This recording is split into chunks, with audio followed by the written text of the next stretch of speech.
hello Chapati, welcome back to CBZ and this is Sandeep भैया from IIT Guwahati and guys आज की video में हम बात करने वाले हैं एक ऐसे हिडन जेम के बारे में जिसके बारे में बहुत ही कम लोग जानते हैं। वैसे तो ये कॉलेज बहुत शानदार है, पेट्रोलियम मिनिस्ट्री के द्वारा इस्टेब्लिश किया गया है, इंस्टीट्यूट ऑफ नेशनल इंपॉर्टेंस के अंदर आता है। उसके बाद भी बड़े कम ही लोग इस कॉलेज के बारे में जानते हैं। वैसे यहाँ पर एडमिशन लेने के लिए आपको जे एडवांस देना पड़ता है और जे एडवांस क्लियर करने के बाद ही आपको इस कॉलेज में एडमिशन मिलता है। लेकिन आज मैं एक आपको ऐसे अल्टरनेटिव पाथ के बारे में बताऊंगा जहां आप बिना जे एडवांस क्लियर किए, बिना जे मेन क्लियर किए भी आप इस कॉलेज में एडमिशन ले सकते हो। तो वीडियो के लास्ट तक बने रहिएगा, क्योंकि लास्ट डेट नजदीक है। तो भाई साहब इस वीडियो को बिल्कुल भी स्किप मत करना। सब कुछ बताऊंगा किस तरीके से एडमिशन होने वाला है, कौन कौन से कोर्सेज यहां पर ऑफर होने वाले हैं और किस कॉलेज का फीस, प्लेसमेंट स्टैटिक्स, फैकल्टी और फैसिलिटी किस तरीके से है। तो भाई वीडियो में बने रहिए, चलिए शुरू करते हैं। तो मैं बात कर रहा था एक जबरदस्त कॉलेज के बारे में, Rajiv Gandhi institute of petroleum technology के बारे में। ये जो है इसके कई कैंपसेस हैं और आज की वीडियो में बात करने वाले हूँ आसाम के कैंपस के बारे में। इसका एक कैंपस है जैस में, जो अमेठी में है।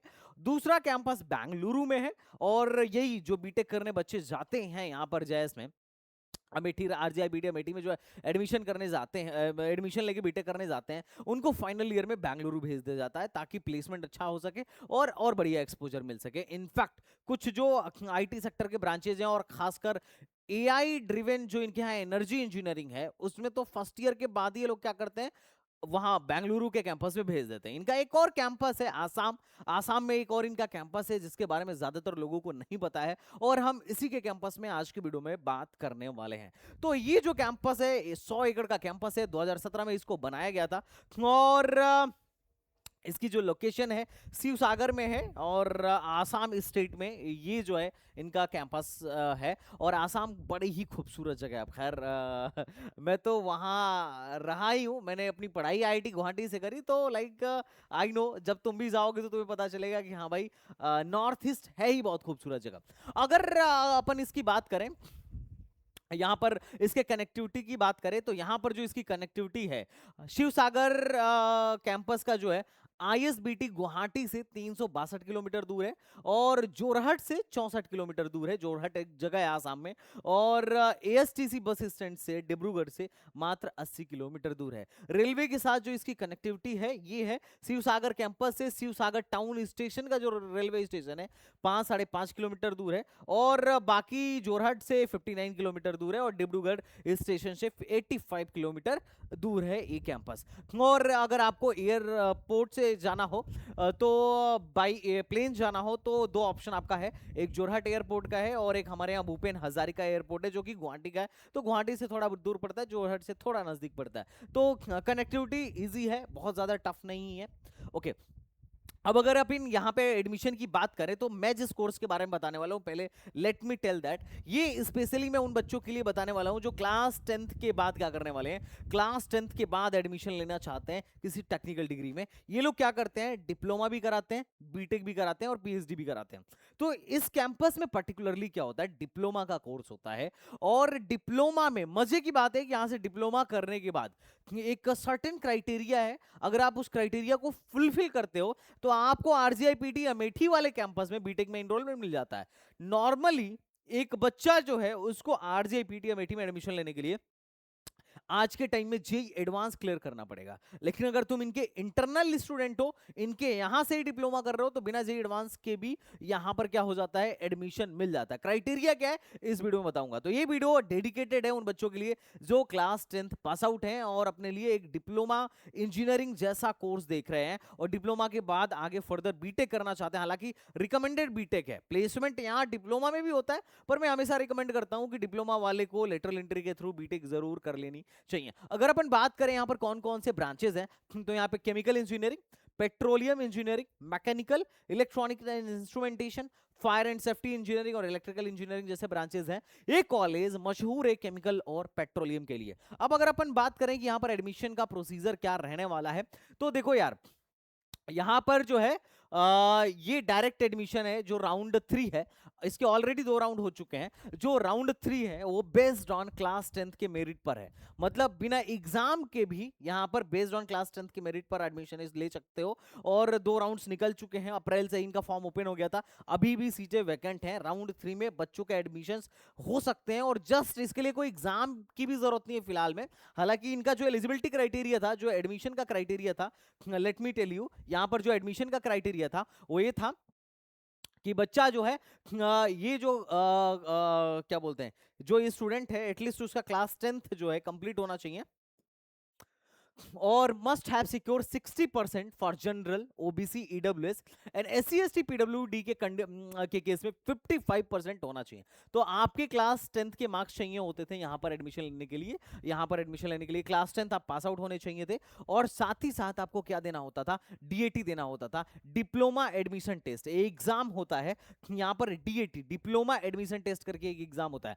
तो यहाँ एडमिशन के लिए वो लोग एलिजिबल हैं जिनका बोर्ड में 60% से ज्यादा है। उसके बाद आपको DAT देना पड़ेगा, DAT देने के बाद एडमिशन होगा। लेकिन मजे की बात क्या है, राउंड 1 और राउंड 2 DAT के बेसिस पर था, पर राउंड 3 में DAT की भी रिक्वायरमेंट नहीं है। 10+2 में आपका अगर मोर देन 60% है तो आप अप्लाई कर सकते हो और क्लास 10th के मेरिट के बेसिस पर ही आपको यहां पर एडमिशन मिल जाएगा। तो ये बड़े मजेदार चीज है कि यहां पर अभी फिलहाल में क्लास 10th के मेरिट के बेसिस पर भी क्या मिल रहा होगा, आपको एडमिशन मिल रहा होगा। बाकी एक एज का सर्टेन क्राइटेरिया है, आप एज का क्राइटेरिया भी देख सकते हैं कि मैक्सिमम 22 साल का एज होना चाहिए इस डेट तक, और SC ST में 25 भी चलेगा और PWD में 27 भी चलेगा। तो एक एज का क्राइटेरिया भी आपको थोड़ा सा देखना पड़ेगा। तो अभी जो वैकेंट सीट है वो राउंड 3 में वो आपको मेरिट बेसिस पे मिलने वाला है क्लास 10th में। अगर कोई भी आपने कोई एग्जाम नहीं भी दिया है तो आपको चिंता करने की जरूरत नहीं है, आप यहां पर जाके अप्लाई कर सकते हो। अप्लाई कहां से करना है, लिंक मैं डिस्क्रिप्शन में दे दूंगा, तो आप जाके वहां पर अप्लाई कर लेना। अब अच्छी बात क्या है कि कौन से कैटेगरी में क्या सीट है आप यहां पर देख सकते हो। यहां पर open, OBC, EWS, SC ST सबके लिए सीटें रिजर्व्ड हैं। अनरिजर्व में लगभग 40.5% सीट आता है। अब दूसरी बात है कि 50% seat are reserve for Assam and remaining 50% seat are reserve for rest of India. तो यहां पर क्या है कि 50% सीट जो है आसाम वालों के लिए रिजर्व्ड है और बाकी जो 50% सीट है वो अदर स्टेट वालों के लिए रिजर्व्ड है। अब क्या है कि चूंकि आसाम बहुत दूर है तो अदर स्टेट के नॉर्थ ईस्ट के ही बच्चे कैंडिडेट थोड़ा सा यहाँ पर आते होंगे, तो या फिर उनके लिए थोड़ा सा आना जो है आसान पड़ता होगा। तो अगर आप बाकी आउटसाइड आसाम हो, आसाम के कैंडिडेट हो, तो मुझे लगता है कि आपका एडमिशन बड़ा आसानी से हो जाएगा क्योंकि 50% सीट्स जो है अदर स्टेट वालों के लिए रिजर्व्ड है। तो आसाम रीजन में क्या है कि 50% सीट उनके बच्चों के लिए, आसाम वालों के लिए रिजर्व्ड है और 50% अदर स्टेट वालों के लिए रिजर्व्ड है। तो अभी भी सीटें खाली हैं। अगर आप इंटरेस्टेड हो, अगर आपको एक डिसेंट से कॉलेज से डिप्लोमा करना है, आपने क्लास 12th कंप्लीट किया है और आप चाहते हो कि भैया एक बढ़िया से कॉलेज में, डिसेंट से कॉलेज में मैं डिप्लोमा करूं, तो डेफिनेटली ये कॉलेज रिकमेंडेड है। आप यहां पर जाके देख सकते हो और यहां जाके आप अगर मेहनत करते हो तो आपको बीटेक में भी एडमिशन मिल जाएगा इन्हीं के थ्रू। अब अगर अपन फीस स्ट्रक्चर की बात करें, क्योंकि भाई ऑब्वियस सी बात है, अगर अपन डिप्लोमा करने जा रहे हैं तो हमें देखना पड़ेगा कि कॉलेज का फीस कैसा है, कॉलेज की फैकल्टी कैसा है, कॉलेज का प्लेसमेंट कैसा है। तो आप यहां पर जाके तुम देख सकते हो कि एडमिशन फीस कितना है। और मतलब टोटल अगर अपन बात करें तो फर्स्ट सेमेस्टर में जो फीस है 30,200 है और नेक्स्ट सेमेस्टर से 24,200 हो जाएगा। तो मोटा मोटी लगभग लगभग आप यहां पर देखो तो 55,000 के आसपास आपका एक साल का फीस पड़ने वाला है। तो पूरे 3 साल में लगभग 1,51,200 आपकी फीस पड़ जाएगी।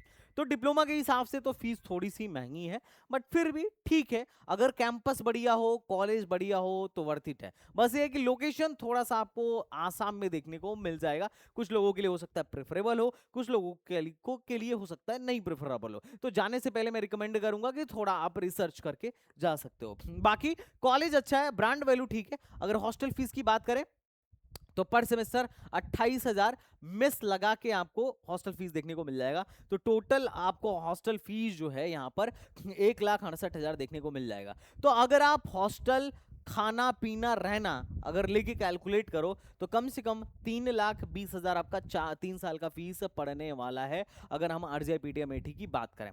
अब इसमें खास क्या है, RJ PT मतलब डिप्लोमा करना ही हो तो इतना दूर लंका जाके काहे करे, क्या रीजन है? इसका रीजन मैं तुम्हें बताता हूं। एक नॉर्मल कॉलेज से डिप्लोमा करोगे तो फिर वही है कि तुम सीयूईटी की तैयारी करोगे और लेटरल एंट्री में बैठोगे, या फिर आईआईटी जेई की तैयारी करोगे और फर्स्ट ईयर से फिर जाके एडमिशन लोगे या किसी आईआईटी वाईआईटी में। वो थोड़ा सा टफ होता है। लेकिन यहाँ खास क्या है, यहाँ खास ये है कि अगर आपकी सीपीआई 7.5 से ज्यादा है, जो कि बहुत टफ काम नहीं है लेके आना, अगर मेहनत करोगे तो ला सकते हो।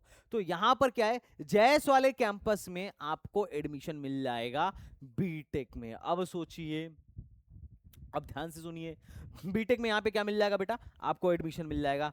अब अगर नॉर्मल स्टूडेंट को यहाँ इनके आरजीआईपीटी जैस वाले कैंपस में एडमिशन लेना हो तो उनको देना पड़ेगा जेई एडवांस्ड।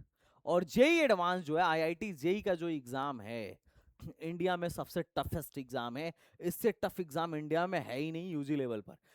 इससे टफ एंट्रेंस के लिए कोई एग्जाम एग्जिस्ट ही नहीं करता है। तो आपको उसमें फाइट मारनी पड़ेगी। 14.5-15 लाख लोग बैठेंगे और वहां पे जबरदस्त फाइट होगी। और उसमें अगर रैंक आपकी 30-40 हजार आती है, तब कहीं जाके आप क्या करोगे, इस कॉलेज में जा पाओगे। मतलब मोटा मोटी अभी क्या चल रहा है, आपको आईआईटी क्लियर करने के लिए पहले मेंस क्लियर करना पड़ेगा। 14.5 में से 2.5 लाख लोगों को मेंस के लिए सेलेक्ट किया जाता है, और उस 2.5 में से 50,000 लोगों को एडवांस के लिए सेलेक्ट किया जाता है। और एडवांस में भी आपकी रैंक कम से कम 30-40 हजार होनी चाहिए, तब जाके आपको क्या मिलेगा, यहां पर बीटेक में एंट्री मिलेगा। वो चीज आप यहां से डिप्लोमा अगर कर रहे हो तो यूं ही मिल सकती है, आपको बस सीजीपीए अपनी मेंटेन करके रखना है। उसके बाद internship and hands on practice training आपको यहां पर देखने को मिल जाएगा। और चूंकि इनके बीटेक में भी बहुत सारे पीएसयूज रिक्रूटमेंट के लिए आते रहते हैं, तो इनके यहाँ क्या है कि थोड़ा सा मेंटरशिप में मिल जाता है पीएसयूज के तरफ से। तो ये कुछ फीचर्स हैं इनके प्रोग्राम के, खासकर पेट्रोलियम और केमिकल के लिए बड़ा ही अच्छा कॉलेज माना जाता है। तो आप इसको प्रेफर कर सकते हो। देखो, कॉन्स भी हैं, प्रोज भी हैं। कॉलेज महंगा है, नो डाउट, 1 लाख रुपए इससे कॉस्टली। अगर यूपी के या किसी और प्राइवेट कॉलेज, सॉरी किसी और गवर्नमेंट कॉलेज से करते तो मैं सस्ते में ही काम बन जाता। और थोड़ा सा लोकेशन भी आपको आसाम में देखने को मिलेगी, तो आने जाने में आपका खर्चा भी बरोबर बढ़िया लगने वाला है। तो प्रोज भी है कॉलेज में जाने के, कॉन्स भी है। प्रोज यही है कि बीटेक में एडमिशन इजीली मिल जाएगा। यहाँ की फैकल्टीज अच्छी हैं, अगर आप फैकल्टीज का देखोगे, अगर आप यहाँ पे देखो फैकल्टीज, तो अभी मैं इनकी फैकल्टीज और इनका लैब देख रहा था, क्योंकि कॉलेज सेलेक्ट करने से पहले कुछ चीजें देखनी चाहिए कि भैया कॉलेज की फीस क्या है, यहाँ पढ़ाने वाले लोग कौन से हैं, फैकल्टी कैसा है, लैब कैसा है, लैब की फैसिलिटीज कैसी हैं, इंफ्रास्ट्रक्चर कैसा है, और प्लेसमेंट कैसा है। अब देखो, डिप्लोमा में तो खैर प्लेसमेंट बहुत अच्छा, बड़ा रेयर ही है। बहुत रेयर सुनने को मिलेगा कि 50 लाख, 20 लाख, 10 लाख का पैकेज लग गया। ये तो बड़ा कम ही तुम्हें सुनने को मिलेगा। और जनरली डिप्लोमा के बाद लोग बीटेक करने ही जाते हैं, बट और रिकमेंडेड भी वही होता है, लेकिन पढ़ाई अच्छी होनी चाहिए। तो मैंने जो देखा, यहाँ पर इनके बहुत सारी फैकल्टीज हैं जो आईआईटी से पीएचडी हैं, जैसे IIT Roorkee, IIT Guwahati, IIT Kanpur. इनके बोर्ड ऑफ गवर्नर्स की भी जो प्रोफाइल थी बहुत ही शानदार थी। तो आप जिस भी ब्रांच में जा रहे हो, उसके लैब्स, उसकी फैकल्टी, उसकी फैसिलिटी एक बार चेकआउट करके जा सकते हो। मेरे को तो ठीक ठीक लगी। आईआईटीज एंड आईटीज की फैकल्टीज थी। तेजपुर यूनिवर्सिटी वहाँ का एक अच्छा जाना माना यूनिवर्सिटी है। तो ओवरऑल तो मेरे को ठीक लगा। तो इसलिए ये है कि आप भी एक बार इसको थोड़ा सा, ये ब्राउचर भी मैं डाल दूंगा, आप भी अपने तरफ से एक बार क्या कर सकते हो, इसको रीड आउट कर सकते हो कि जिस भी पर्टिकुलर ब्रांच में आप जाने वाले हो वो ब्रांच एग्जैक्टली कैसा है।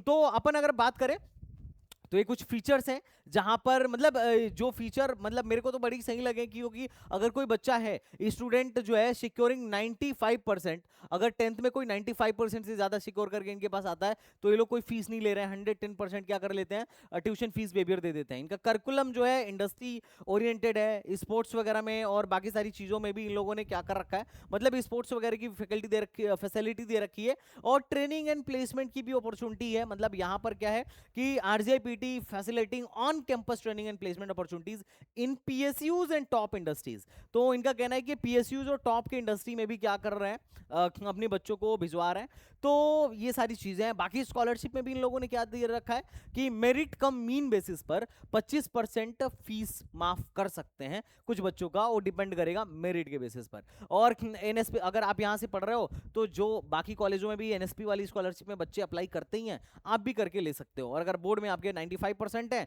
तो आपको 100% की स्कॉलरशिप फी वेवर दे देंगे, आपको कोई पैसा नहीं देना है, फ्री में आप जाके यहाँ पर पढ़ाई कर सकते हो। बाकी इनके कुछ स्कूल्स, इनके कुछ स्टूडेंट्स के अचीवमेंट्स हैं, तो आप यहाँ पर देख सकते हो कि शिवसागर कैंपस के बच्चों का क्या क्या अचीवमेंट रहा है। तो ठीक है, बढ़िया है। और इनके कुछ इंडस्ट्री के टेस्टोनोमियल्स हैं, आप यहाँ देख सकते हो कि इंगे स्टूडेंट असिस्टेंट मतलब इंडस्ट्रियल टेस्ट, यहाँ पर अगर आप देखो तो यहाँ पर जो है इंडस्ट्रियल टेस्टोनोमियल्स है।